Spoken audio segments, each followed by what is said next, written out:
Hi friends, welcome to Shinde jobs. இன்றைக்கி என்ன பார்க்க போகிறோம் அப்படின்னா, ஒரு சூப்பரான குட் நியூஸ் தான் பார்க்க போகிறோம். என்னென்னு பார்த்தோம்னா, மெட்ராஸ் உயர்நீதிமன்றத்திலேருந்து வேலைவாய்ப்புக்கான அறிவிப்பு வந்து ஆல்ரெடி கொடுத்துருந்தாங்க. ஒரு 18 விதமான பணிகளுக்கு வந்து அப்ளை பண்ணுறதுக்கு கொடுத்துருந்தாங்க. அதுக்கான டேட்டுமே முடிஞ்சிருச்சு. இப்போ என்ன செஞ்சுருக்காங்க அப்படின்னா, நிறைய கேண்டிடேட்ஸ் வந்து அப்ளை பண்ணலை அப்படின்னு சொல்லி ஒரு கோரிக்கை வச்ச நாக்கில் இப்போ வந்து டேட்டை வந்து எக்ஸ்டெண்ட் பண்ணி கொடுத்துருக்குறாங்க. அதுக்கான டீட்டெயில்ஸ் தான் பார்க்க போகிறோம். அப்ளை பண்ணுறதுக்கான லாஸ்ட் டேட் என்ன அப்படிங்கிற இது வந்து வீடியோவில் கொடுத்துருக்குற வீடியோ ஸ்கிப் பண்ணாமல் பாருங்கள். நம்ம சேனலை சப்ஸ்கிரைப் பண்ணி வச்சுக்கோங்க. ஆல் அப்படிங்கிற பட்டனை கிளிக் பண்ணிக்கோங்க. அப்போ தான் நம்மளோட வீடியோஸ் எல்லாமே உங்களுக்கு உடனே ரீச் ஆகும். இப்போ அதுக்கான டீட்டெயில்ஸ் பார்க்கலாம். மெட்ராஸ் உயர்நீதிமன்றத்திலேருந்து இந்த நோட்டிஃபிகேஷன் கொடுத்துருக்குறாங்க.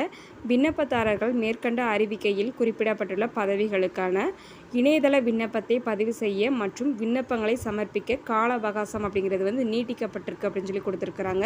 இன்றைக்கி தேதி பார்த்தோம்னா 19/6/2024 இப்போ தான் ரிலீஸ் பண்ணியிருக்கிறாங்க. இந்த நோட்டிஃபிகேஷன் வந்துட்டு நாளையிலேருந்து அப்ளை பண்ணுறதுக்கான கால அவகாசம் வந்து நீட்டிக்கப்பட்டிருக்கு அப்படின்னு சொல்லி கொடுத்துருக்குறாங்க. தேதி பாருங்கள், 20/6/2024 வியாழக்கிழமை முதல் 26/6/2024 புதன்கிழமை வரை கிட்டத்தட்ட ஒரு 7 நாட்கள் வந்து எக்ஸ்டெண்ட் பண்ணி கொடுத்துருக்குறாங்க. சப்போஸ் நீங்கள் இதுவரை அப்ளை பண்ணலை அப்படின்னா நீங்கள் இந்த ஆப்பர்ச்சுனிட்டியை பயன்படுத்தி அப்ளை பண்ணிக்கோங்க. அதே மாதிரி இந்தியன் வங்கியில் வந்துட்டு செலான் மூலம் அதாவது நமக்கு வந்து ஃபீஸ் கட்டுறோம் இல்லையா, சில கேண்டிடேட்க்கு வந்து ஃபீஸ் கிடையாது. இந்த மாதிரி கேண்டிடேட்ஸ்க்கு வந்து ஃபீஸ் உண்டு. 500 ரூபாய் வந்து ஃபீஸ் கட்டணும். இப்போ அந்த ஃபீஸ் கட்டுறதுக்கான கடைசி தேதி அப்படின்னு பார்த்தோம்னா 28/6/2024 வெள்ளிக்கிழமை வரை கொடுத்துருக்குறாங்க. வரை நீட்டிக்கப்பட்டிருக்கு அப்படின்னு சொல்லி கொடுத்துருக்காங்க. ஏற்கனவே விண்ணப்பித்த விண்ணப்பதாரர்கள் புதிதாக விண்ணப்பிக்க தேவையில்லைன்னு சொல்லி மென்ஷன் பண்ணியிருக்கிறாங்க.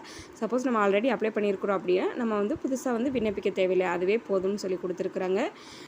அடுத்து வந்து விண்ணப்பங்களை முழுமையடையாமல் பூர்த்தி செய்த விண்ணப்பதாரர்கள் அதே பயனாளர் குறியீட்டை தொடர்ந்து பூர்த்தி செய்து விண்ணப்பிக்கலாம். அதாவது கரெக்டாக அந்த விண்ணப்பங்களை வந்துட்டு ஃபுல்ஃபில் பண்ணாமல் இருப்பாங்களே, அவங்க வந்து அதே அந்த ஐடி நமக்குன்னு ஒரு ஐடி பாஸ்வேர்டு கொடுத்துருப்பாங்களே, அதை கரெக்டாக யூஸ் பண்ணி நம்ம வந்து அதை பூர்த்தி செய்துக்கலாம் அப்படின்னு சொல்லி கொடுத்துருக்காங்க.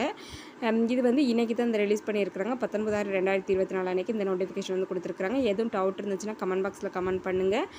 நம்மளோட சேனலில் இருந்து மெட்ராஸ் உயர்நீதிமன்றத்துக்கான அதாவது அலுவலக உதவியாளர், காவலர், அப்புறம் வந்துட்டு தூய்மை பணியாளர், மசால்ஜி, இந்த மாதிரி பணிகளுக்கு வந்துட்டு சிலபஸ் வைஸ் வந்து டாபிக்ஸ் எல்லாமே இருக்குது. சப்போஸ் உங்களுக்கு வேணும் அப்படின்னா நம்மளோட பிடிஎஃப் வந்து நம்மளோட மெயிலுக்கு கான்டாக்ட் பண்ணி கலெக்ட் பண்ணிக்கலாம். மெயில் ஐடி வந்து டிஸ்கிரிப்ஷன் பாக்ஸில் கொடுக்குறேன்.